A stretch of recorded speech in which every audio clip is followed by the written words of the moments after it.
All right. And we're going to go to live stream Facebook.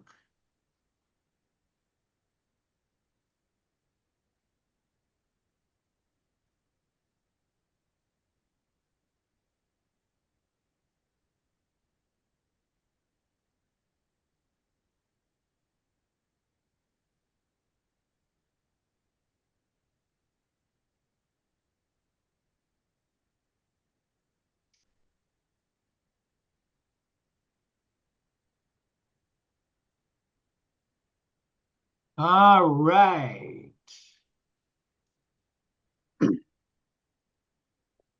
Okay, let's get started here. Anthony Ventrano, I kind of tongue in cheek said that he started to make a lot of money when he left law enforcement 5 years ago.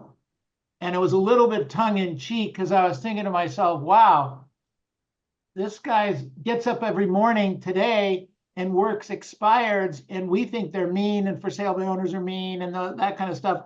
But when you got up and 5, 6 years ago and worked in law enforcement, those were really mean people sometimes, weren't they, Anthony? Yeah, yeah, some of the worst, unfortunately. Amazing. And you ran into the fire, not away from the fire. Correct, correct. So Anthony Ventrano from New Jersey or the East Coast. Exactly what city, my friend? In Hoboken, New Jersey, right outside New York City, You're right across the river from New York City. directly across. Yeah. Got it. Okay. He and I were talking about a number of different things, and I wanted to give me a little Reader's Digest of your history before we get started here, and then we'll dive right into it. Yeah, so my professional career began in law enforcement. I was a police officer with the New Jersey Transit Police Department. I served for just about 15 years. I retired at the rank of lieutenant. And I got into real estate, during the pandemic in around 2020, but really into real estate full time in 2022 when I retired from the police job. And the rest is kind of history. So, what got you started in police? Well, it's a great question. I grew up with a girl. We went to school together all throughout grade school and high school. And her father was a Port Authority police officer who unfortunately was tragically killed at the World Trade Center on 9/11. And so, it was a very impactful time for me, especially at that time in my life. I was about 15 or 16 years old and kind of considering career paths. And I saw the way that our little small town kind of rallied around her family and the outpouring of support. And it was really inspiring. And it kind of made me go down that path towards law enforcement.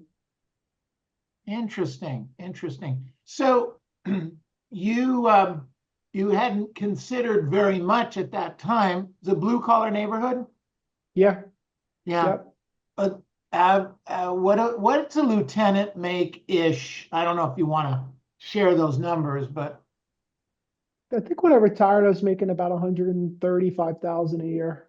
okay, all right. So decent money. Right. Yeah, decent money. You were able to do what? Did you have a family at the time? I had just gotten married, but no family. Yeah. Okay, got it. How about, did you come from a long line of police? No. Unusually, I know it's common in a lot of families to have a long lineage in law enforcement. I was the first generation in my family to get into law enforcement, and quite possibly the last, unfortunately. But you know, Well, looks like you've really carved out a great thing for yourself.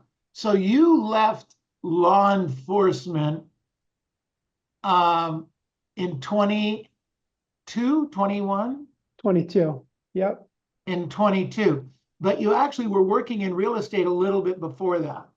correct. Yeah, I was working as a basically a dual career agent. I mean, I had originally gotten licensed because I was injured in the line of duty, which was one of the factors that led to me retiring.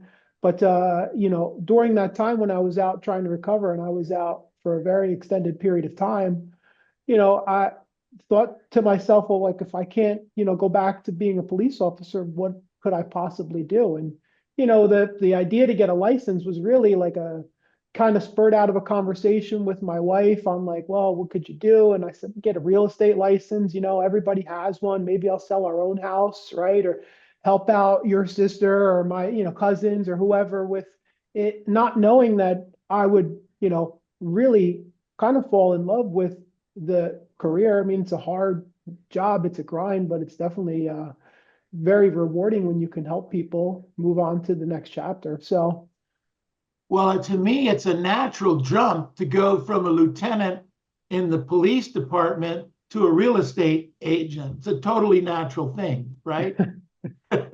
there's a lot of skills I learned in that job that I think really helped me shorten the learning curve in this profession. And the deeper I got into the Mike Ferry system and the skills that he advocates that we practice and learn and cultivate, the more I realized how that experience as a police officer really, kind of set the foundation for some of those crucial sales skills that I think have helped me become successful. So the one thing comes to my mind as we're talking, and it to get a new real estate agent to go door knock and phone canvas and talk to expireds and for sale by owners, that probably wasn't an issue for you, was it? I know that there's a lot of hangups in this business for new agents when they're speaking to consumers, whether it's buyers or sellers or cold calls or whatever. And I never really had a difficulty speaking to people, whether it was, a cold call or a warm call or somebody at an open house or, super high-end buyer looking at $3 or $4 million houses. It was just kind of a, part of the role that I had. And I never really kind of, because maybe of my experience as a police officer dealing with people in different situations, never really felt that kind of hesitancy or angst that I think some agents actually go through in the beginning. So would you recommend being a police officer before you're a real estate agent? If you want to appreciate the real estate career, maybe. Well, exactly. Exactly. So, okay, so now you're a real estate agent. You're not being a dual agent. You're learning different things. But let's back up. When you were a dual agent, because you met Mike Ferry pretty early on, right? So I was introduced to Mike from a broker of mine at the time who, was very big on agent skill development and business building and coaching and things like that. And, as we started to work together, he looked at me and was like, "You're a Mike Ferry guy. Like that's the coach for you. And he made the recommendation. And as soon as I started to scratch the surface, I was like, wow, that was actually a really accurate call. And that's when I kind of aligned with Mike and in coaching, and I think that it was a very important decision in my development because going into something, as a full-time agent, now this is my sole life focus. And so I need to become the best version of I can if I want to be competitive with many of the top agents in my marketplace, who a lot of them happen to be Mike Ferry agents. I mean, some of the You most have a lot of competition big time, in prolific that agents. area. It's really interesting how Yeah, many great agents come from that part of the world. yeah, 100%. Does it have You know, anything to do with uh, Frank Sinatra liking Hoboken? I think it might. All But right. I think it's a competitive area because we're right outside of New York City. And, just like the city across the river, people here are savvy and, they want good service and they want knowledgeable professionals in anything they do. So, it's important to really be zeroed in and have a good skill set. So this is kind of interesting because a lot of the agents we work with and we interview are in areas like North Dakota, Southern Illinois, something like that, where they don't have a big contingent of Mike Ferry agents to compete with. You're Mhm. competing with Mike Ferry style agents every day. Correct. And one of the most surprising things from the whole experience has been the willingness of some of the top agents in my market. Like, for example, one that comes to mind as a great mentor and somebody I could bounce questions off of, Patrick Southern, right? Like, because of my participation in the Mike Ferry system, which he has been a major uh, majorly involved in over the course of his career, I had the opportunity to kind of build that relationship. And, it's like I said, I can't understate the importance of it, quite honestly. Well, I kind of think that one of the things you get with the Mike Ferry organization, more so today with coaching, because you can identify them, is a lot of camaraderie that Mhm. comes through that, where you don't tend to get that even in your own real estate company in other parts of the world. Correct. Yeah. I think it's a different mindset for people who are a part of MFO, right? I don't think there's many agents that are in MFO who are in production that have a scarcity mindset. So they are more willing to share trade secrets with you and talk about, hey, these are the things that are working in my business, and what, have you found? And these conversations that happen around the coffee stand or at the lunch tables or, in the hallways at these conventions, separate and aside from the main stage where Mike's also giving you a lot of valuable information, but they're incredibly impactful, and it's great to So, be involved. Anthony, do you come from money, family No, money? nope, Okay. And Hoboken is a diverse, economically diverse area, socially diverse too, I would yeah, think. yeah. Um, so, how did you choose? Why did you choose focusing your time on higher ticket items, higher ticket price houses? Well, I think uh, part of it was when I started my career, I had a mentor in the business who had a very narrow bandwidth, luxury focused business. And I had the opportunity to really kind of hone my craft in a lot of these higher ticket buildings. And so for me, I was able to skill build and get a lot of confidence in a very short amount of time because I was transacting at a pretty high frequency. And then, it ultimately just kind of, some of these buildings, they kind of sell themselves. So when you are contacting buyers and sellers in these neighborhoods, all roads sometimes lead to them. And the bigger ticket homes, are obviously much nicer to sell from an income standpoint. So, what's a bigger ticket price range for you? 2.5 million and up. Okay. So, that's your floor? No, no, no. I would say my average price point's about 1 million, right? Uh, We average, these kinds of waterfront about 1,000 a square foot, so you're talking about 1,200 square foot condos in many cases, like 2 bedroom wise. So right around there. But, I would say like 1 million and up is a very common price point in this area. okay. Well, that's kind of everybody's price. Los Angeles right now, the average sales price for the uh, high end, low end is running at about 1,000,001, 1,000,002. Right. Uh, Orange County, Newport Beach, you're at 2.5, 3 million, et cetera. So that's kind of our pricing. Um, but you kind of took that to another level. You were focusing on a little bit more luxury. Um, how are you doing that? Well, I always have said like you find what you look for, right?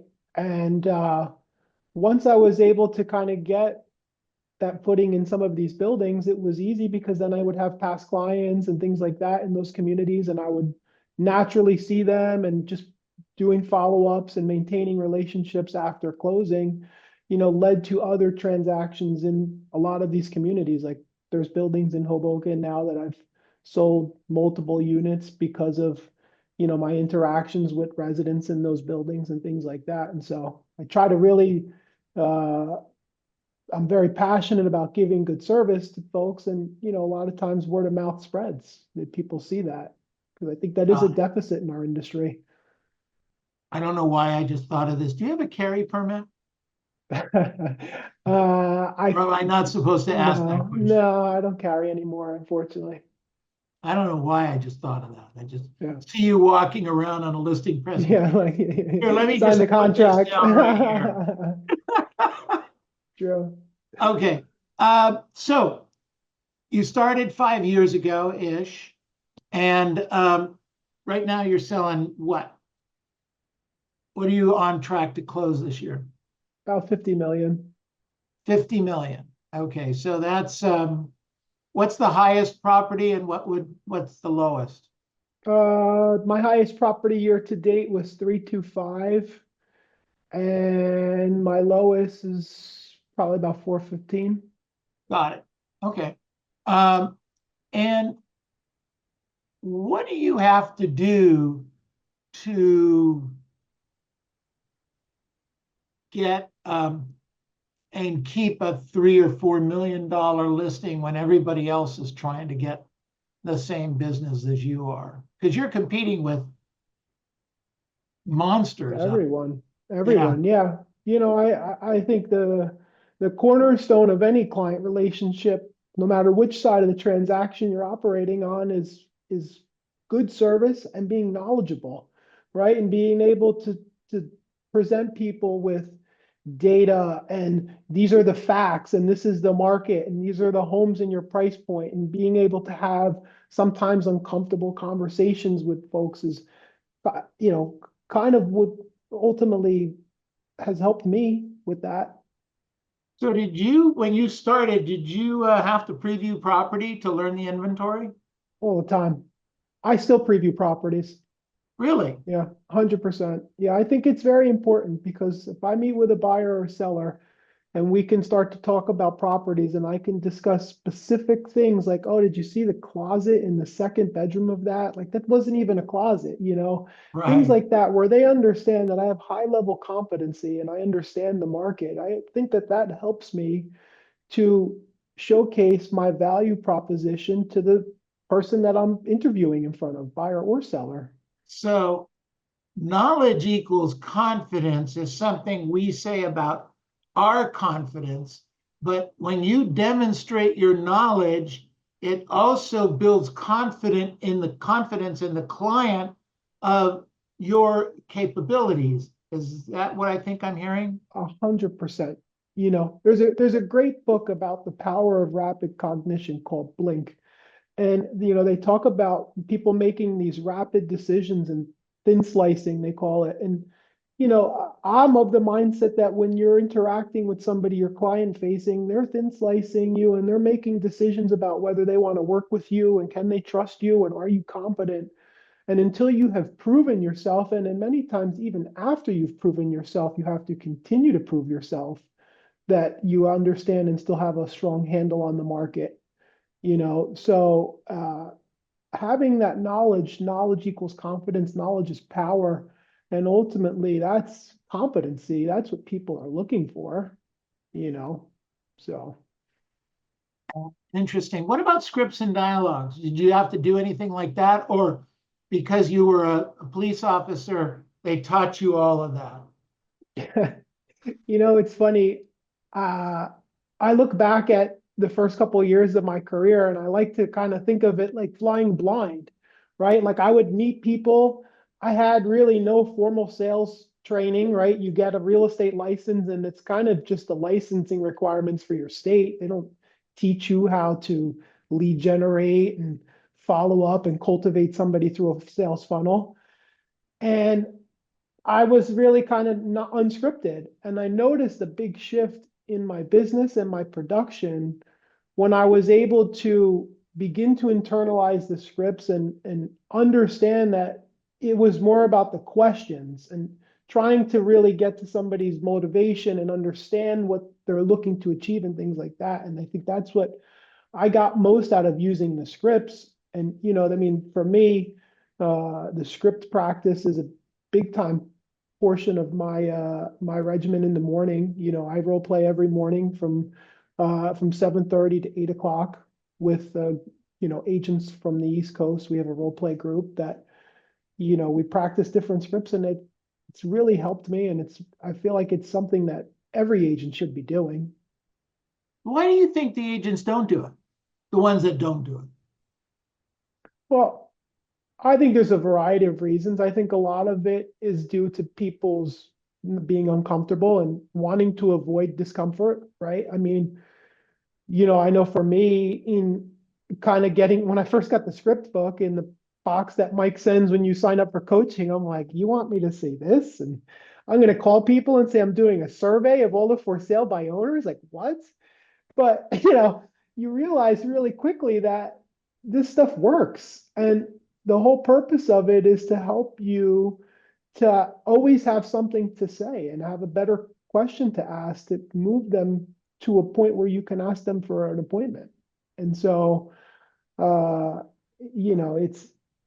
it's interesting. So you're going to end up this year somewhere around $1.5 to $2 million GCI. Not that high, but certainly Close. yeah. Okay, and that's basically selling condos and single family homes across the river where if you could throw the ball that far, you'd probably hit the World Trade Center building, right? Yeah. I mean, my office, we're fortunate. We're right by the waterfront. You walk outside, you look to the left, the skyline's right there. Wow. Very, very cool. So what do you want to tell agents that are doing 8 or 10 transactions a year, maybe 5 transactions a year, that can help them supercharge their business? I mean, you started. Let's back up and let me ask this a different way for you. When you're working in the same city that you were a police officer in, correct? Yep. At one point I was assigned in this area. Yep.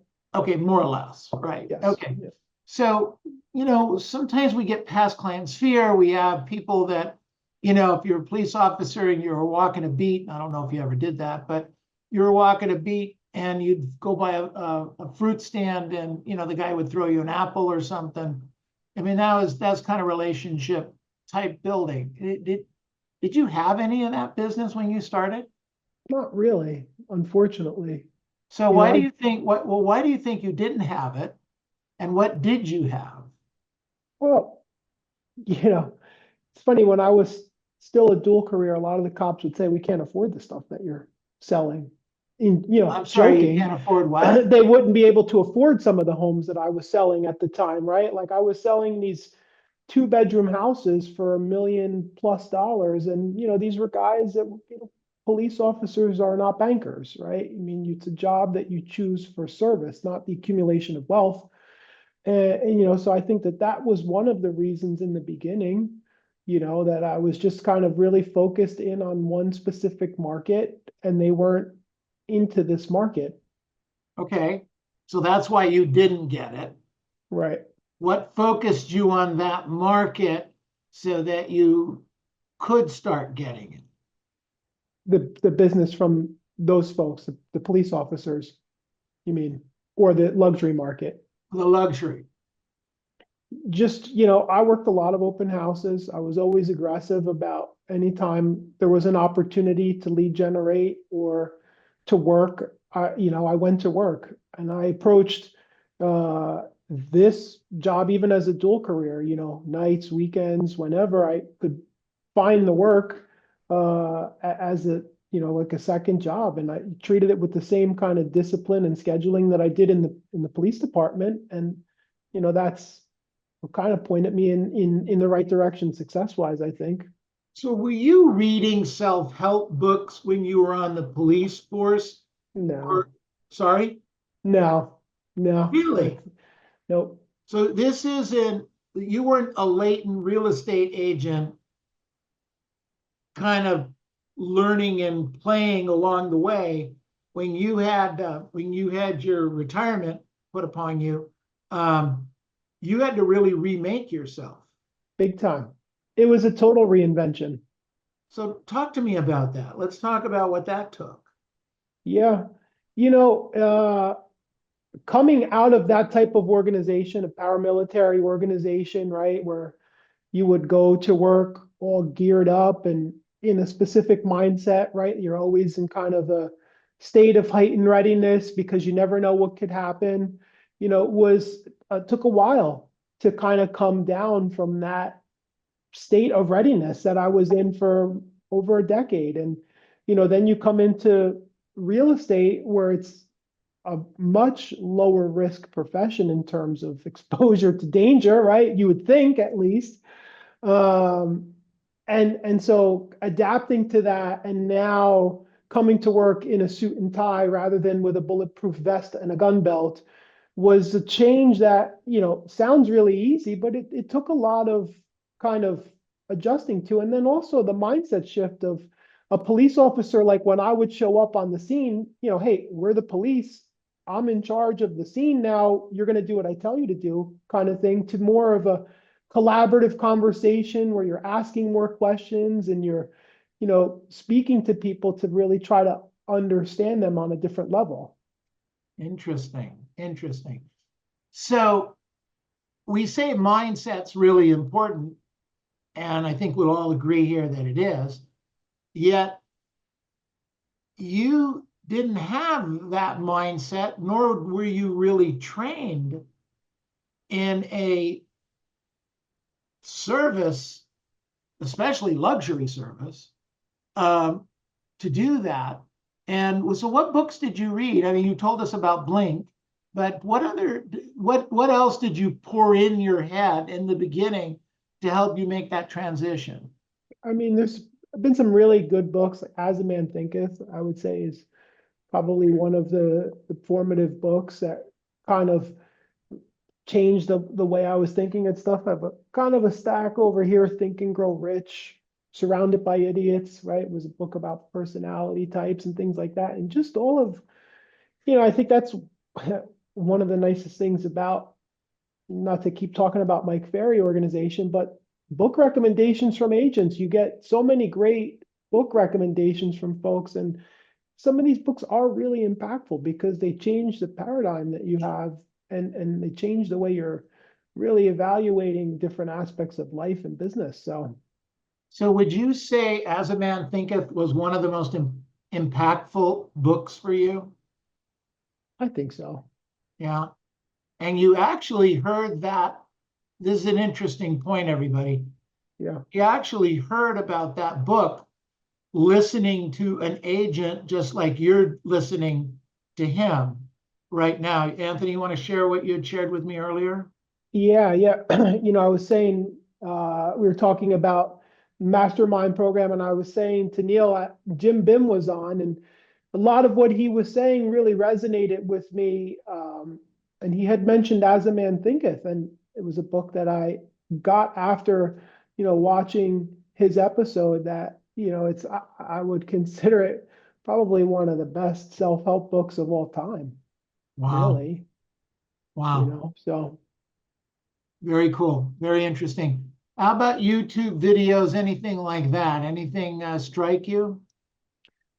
Um, You know, just the basics. Like watch a lot of Mike's old MFTV and, you know, a lot of the training videos. I know we were speaking about it, that it's like we're in an age where the access to information is unprecedented, and it's gotten so sophisticated now that you could say, take this script and, you know, make me a pitch to follow up with a phone call, and it tells you exactly what to say. So I think one of the things that also really kind of helped me along the way is I continue to try to keep learning and growing and, you know, acquiring more skills and further refining the ones that I had developed. And so, yeah, the YouTube videos and all of that stuff, I try to listen to a lot of it. I've done some of their other like coaching classes, like Ron Cronin's prospecting school and, the NLP courses and things like that. So, Oh, very cool. So, well, first of all, let's ask if there's any questions out there, and we'll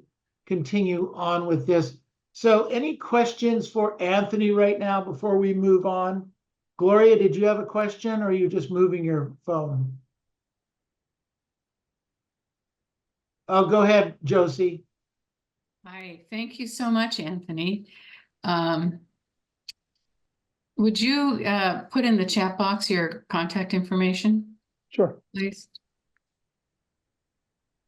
So how old are you? I'm 38. Okay. Wow, yeah. Just a baby. Yeah. Okay, so my question was that he said something about like the best book that he's read. I was just gonna ask what the title of that book and who's the author. Anthony, you want to do that? I think, I would say Think and Grow Rich, probably one of those ones. That's a seminal work. You could probably read a book like that multiple times. Napoleon Hill, I like Fanatical Prospecting. That's another really good one. Surrounded by idiots I mentioned. Would What was you, that other one? What was would- the second book Fana- after the Fanatical Prospecting. Okay. Jed Blunt?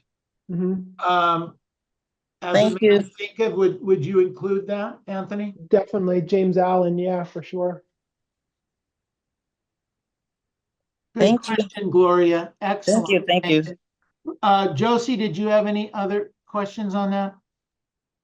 No, not yet. Thank you. Got it. Okay, all right. Just wanna, okay, other questions, wait a minute. Oh, Hoboken, okay, got it. Excellent. So scripts and dialogues are important. Well, let me ask this question, why do you think people don't work on their scripts and dialogues all the time? And why do they, and one more thing, Anthony, and I know that you don't believe this, but they don't believe you're telling the truth about the scripts and dialogues. Do you know that?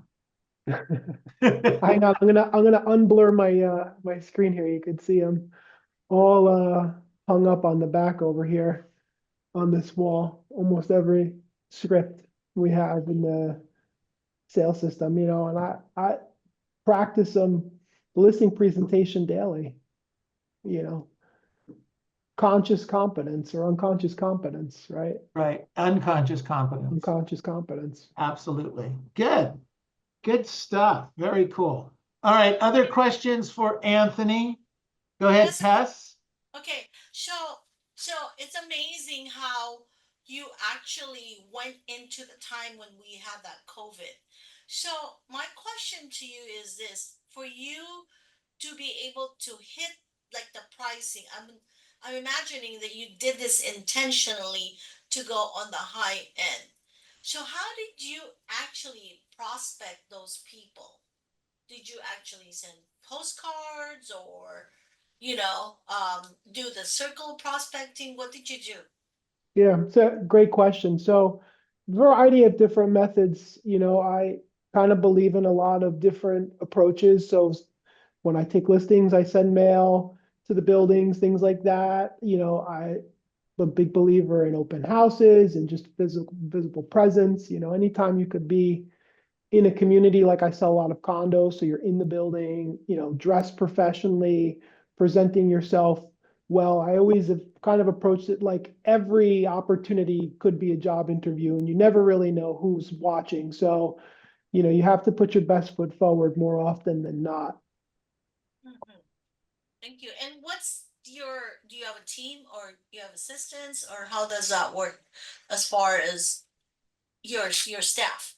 Yeah, so all my production is based off my numbers at this point. I have a full-time in-office assistant who's in office, 5 days a week. And I have a couple agents in the office that I'll collaborate with and, share some leads with, but I'm really kind of focused on still developing my business. I feel like, the emphasis and the rush in this business sometimes is to build out a big team and things like that. But my personal belief is that I want to have a really solid business before I then, take in more people who would be relying upon me for their income. Yeah, that's great. Congratulations. Good Well, job. you're doing 50 to 75 properties a year. You clearly can make a pretty nice living where you're at doing that. You don't need to have 100 people working for you. Right. You really don't. Hi, Neil. Can I have a follow-up question to Tess's question? This Gloria. Yeah, go ahead. Oh, okay, on the mailings, did you mail like flyers or postcards or Yeah, what did you mail out? that's a great question. So, in these condo communities where I do a lot of my business, they're routinely kind of pound it with mail. I actually have, let me say, I'll unblur my background again for a minute. So like, we would send mail that was meant to kind of bypass the typical take the mail, look at it and throw it in the garbage. So these would come like greeting cards I see. with a picture of the building, personally inviting all of the residents to come and preview an off-market listing in their building with not a ton of information about what the unit is. And it was a very effective lead generation strategy. So I try to kind of think outside of the box from what a lot of folks are doing with just like the go on the Print Center website, click with the MLS photo and send it out. Because, living in these communities, I've seen how you get 4 or 5 a day in your mailbox and you just Mhm. write in the mail. But All right. something that looks a little different, maybe you get that opportunity to actually get in front. It's Okay. a postcard type, Agnes. Thank you. So Anthony Miguel wanted to know, I guess, well, the question reads, how would you respond to those who doubted you and didn't believe in your potential? I have an answer, but I'm curious as to what yours is. Well, I don't know how many people doubted me because I don't think many people expected me to do much in general, right? It wasn't like I got licensed and I said, hey, I'm going to retire from my primary gig, going to go full time into this business. And in 2 years, I'm going to be the #1 agent in this county for my company. And I'm going to sell 50, 60 homes a year. But I would say, for the ones who maybe were kind of silently judging, the best answer was success, It's always the best revenge is massive success. That's right, Neil. The best revenge. Don't tell me, show me. Yep. Yeah, absolutely. Don't tell me, show me. I still have brokers in this world that are still mad at me Right. 50 years later. Like Mike Yeah. Ferry says, It's true. It's I true. don't care. I don't care. And there, Jimmy Crack Corn, and I don't care. Jimmy Crack Corn, and I don't care. It's That true. right? Boy, You're does gonna that wrinkle some even feathers. predates me. You guys are fun. Good stuff. Anthony, any secrets that you haven't shared with us that was a deep, dark, down point that when that happened, this happened, and you supercharged your business? Was there, because nobody believes it just is what it is. Yeah, I'd like to tell you it was easy, but it wasn't. It required a lot of work and hours and time. And, ultimately, I think that's anything that's worth having in life. It's going to require some time and some effort. So I don't think there's any real magic pill. I mean, I think in this industry, it's very easy especially for folks that are afraid to get uncomfortable, to inherently seek comfort and magic pills and things like that. But there's really not. And you know, I feel very fortunate to have found somebody who bases everything that they teach off of things that have worked for the last 40 or 50 years, because they still work. And it doesn't take the most high-speed CRM or the latest social media reel or whatever to help you be successful. I mean, those are strategies, but they're not the core reason. And I think the core reason is a lot of the tenements that Mike kind of drives home about: time management and discipline and accountability and tracking your numbers. And, you know, the shift for me really occurred when I stopped thinking like a sales agent trying to find my next transaction. And I started to look at myself as a business owner with some business maturity, which was something I learned, you know, through the MFO, but in knowing and understanding why it was important to track my numbers and understand what's going in and what's going out, things like that. So that was probably the biggest light bulb moment. That's great. Good question, Miguel. Thank you. Great, great stuff, Anthony. Really, really good. 2, 3 things that you can give somebody that's just starting off. I'm going to give you 2 things to work on. One, just starting off, needs to do a deal or 2 between now and the end of the year. Somebody that's been in the business for a while, but needs to do 3 or 4 deals between now and the end of the year. Is there a similarity or difference? You know, I think the answer for both of those people is actually the same, right? And that's pick up your phone and start going through every single contact. Who do you know? You mean start with Z and go to A? Exactly. You know, and I mean, listen, the folks in your database or in your COI when you're a new agent are going to be the ones who give you deals. I mean, I have friends and family members who really helped me get my start in this business when I was a dual career agent and was still kind of learning my way in the industry. They trusted me to buy or sell a property. And, you know, if I was a new agent and when I was a new agent, you know, that's where I would start. And then also not being shy about asking for business. My first true deal out in the wild as an agent came from somebody that I met at physical therapy when I was recovering from the injury that I had incurred as a police officer. You know, and they were talking about they were going to buy a house with the money that they were, you know, going to be getting soon. And I said, well, I'm an agent. And, you know, we would see each other every week as we went to therapy. And eventually when they bought, I was their agent. So ask for the business, go to the people that know you first, because they're going to be the ones most likely to trust you.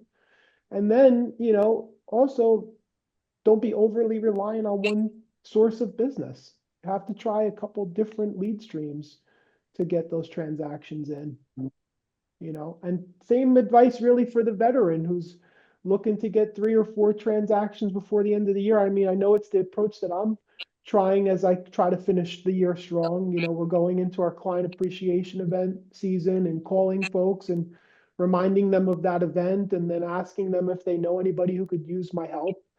You know, it's always a powerful thing to do because these are also folks that know us and trust us and can vouch for the level of service we offer. So. That's great. Fantastic. Other questions for Anthony? Other questions? Okay, go ahead, Josie. This is like the Josie and Anthony show. Come on. What do you do for your client appreciation event? So we do a different thing every year. This year, we are doing the Hoboken Historical Museum has an annual gala. So as one of the sponsors of that event, I get a block of tickets. So we're going to offer out those tickets to some of our clients and then, you know, recognize them as being clients at the event. Would be probably 50 to 70 of my past clients at the event. Good. This year. Nice. Perfect. Good. All right. Let's unmute yourselves. Unmute yourselves. Anthony, great work today. Thank you, everyone. Woo! All right. Thank you. Fantastic. Thanks for having me, Neil. Oh, really, really good. Good stuff. So Anthony, right now, what we do is we're going to go around the room and I ask the questions. So what did we learn? What did Anthony share that stuck with you? You're welcome to stay, but I understand if you have a hard stop and need to move on, I totally get that too. But I really appreciate your time and your energy and your effort Thank you. and your service to real estate and now your service to the police and now your service to the real estate industry. Thank you. What are you going to do for your third act? I don't know. This is a hard act to follow. I'm having a lot of fun here. Fantastic. Okay. What did we learn from Anthony today? Let's go. Come on. Who wants to go first? The most important thing in any business is discipline and scheduling. And I think Neil had a post in the last couple days that said, make a plan and stick to it. And discipline, I totally agree. Oh, nobody wants, don't follow what I say. It can't be right. Okay, thanks, Donna. Good stuff. All right, what else did we learn today? What else did we pick up that we can use? I have one. Go ahead, Tess. The way he run his business is his business. He knew exactly what to shoot for. Like he knew that he has to target the high-end homes and he worked for it. And that's being intentional. Being intentional. Absolutely. Absolutely. There's a lot of things you can say about Anthony, but intentional is one of the first ones. Absolutely. Would you agree with that, Anthony? Yeah, definitely. Yeah, You know, I mean, you get what you look for, you know. absolutely. And, Good. when you All hunt big right. buck, that's what you get, right? Yeah. Okay. What else did we learn today? Hands or just jump in?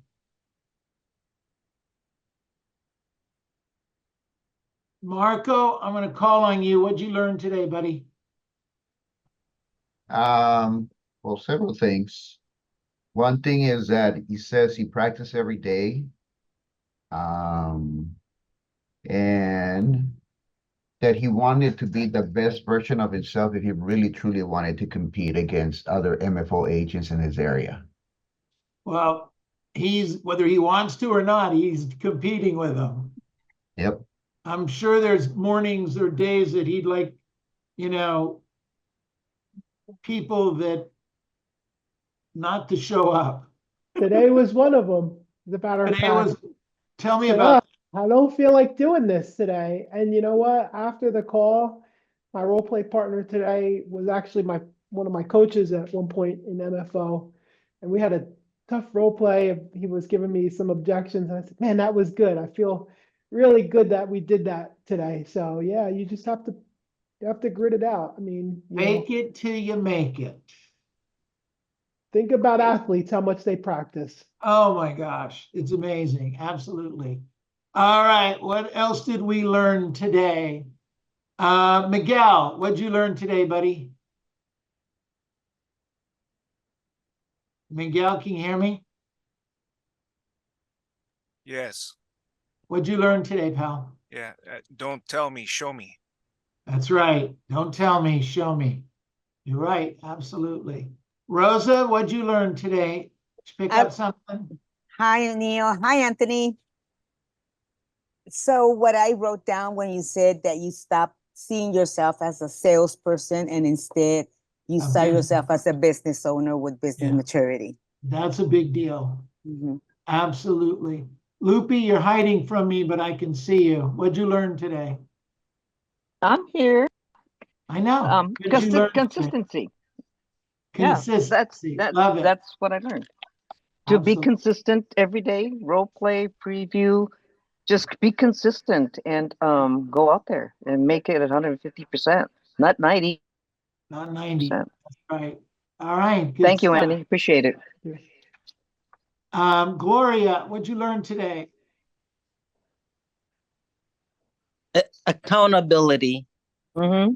Yeah, to be accountable to what we promised ourselves. That's right. Actually, did you know that it's very easy for us not to be accountable to ourselves? That's easy. Very, very easy. It's True. not easy to not be accountable to somebody that you made a promise to. That's why we need accountability partners, and doing it for ourselves, it just doesn't hold water. It's true. Got it? Doesn't hold water. All right, good stuff. What else do we learn today? Anybody else? Hey, Neil, you know what? One of the interesting things is when he mentioned the books that he mentioned, which are wonderful books, he said that those books helped him to change his paradigm. That's right. That's right. Absolutely. See, I really, I'm a great believer, and in fact, Anthony and I talked a little bit about this earlier, is about exposure. We talked about what you're exposed to.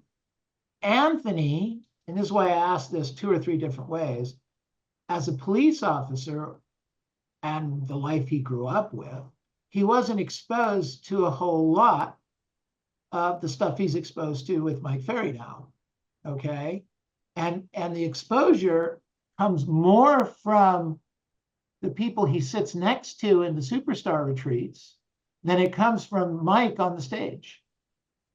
So, and the neat part is that you don't pay for the people you're sitting next to. I want to sit next to this. You don't know who you're sitting next to. You have no clue. I can't tell you how many times I have sat next to people that didn't look anything like what they turned out to be. They just didn't. And they were amazing individuals and amazing producers, and they looked like they were wearing overalls and chewing on a piece of hay. It's like, where did you come from, buddy? Good stuff. All right, what else do we learn today? A beer, come on. Yes, Neil. What? What a beer? One beer? No, beer, the joke doesn't work if you're doing it. If you didn't show up. No, it doesn't Okay. work. Showing up is the most important thing you can do. That's right. Absolutely. Show up with a beer. Thank you. All right, everybody, unmute yourselves. Let's give a big hand. Anthony. Always a pleasure. Thank you. Neil. Thank you, All right. Anthony. Thank you. Thank you, Anthony. That was great, Anthony. Really, really, really good. Thank you Thank you. so much. Bye-bye. Good job. Okay, so Miguel, you up? I'm up. You up? Batters Okay. up. Batters up. Batters up. Let's do this. Go Dodgers. Go Dodgers. Woo! Are the Dodgers still playing? All right, I'll be quiet. Isn't that why you're wearing Dodger blue today? I thought this was Postman blue. Dodger blue. Oh, no. Not intentionally.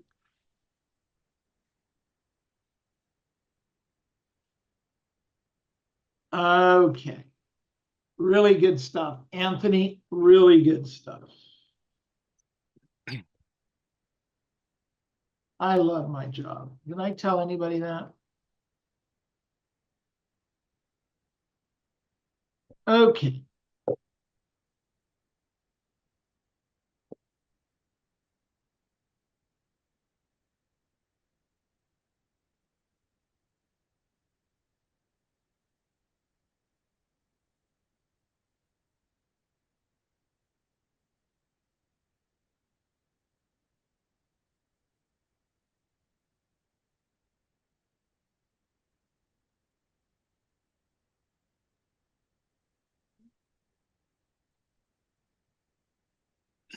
Okay. Doing a little just listed.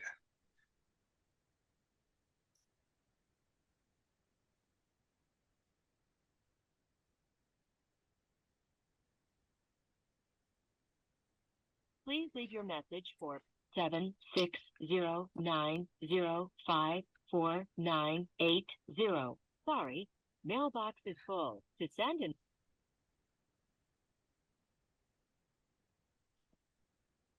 Hello, this is Cheryl. Hey, Cheryl, this is Miguel with Century 21. Hey, the reason for my call